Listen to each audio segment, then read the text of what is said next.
I'm Fox 4 meteorologist Andrew Shipley up along Old Burnstall Road, which is a known eagle habitat. But as we continue to grow here in Southwest Florida, that habitat is now getting squeezed.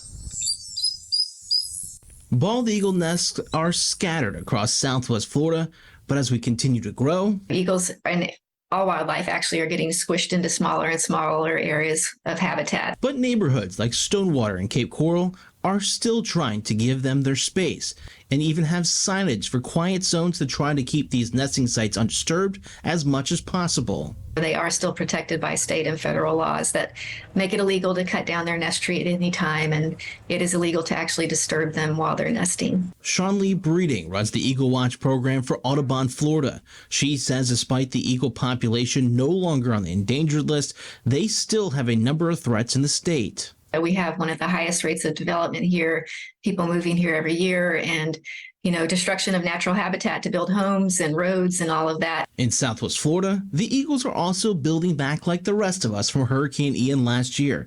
In fact, Ian took out 148 nests, with about 70% of the nests getting rebuilt in the same season. We'll be really curious to see how this season goes. Obviously they're still probably limited by their nest site choice, but we've already seen some of the eagles back and working down there. And soon those nests will be full of eaglets. You always have the early birds that come back.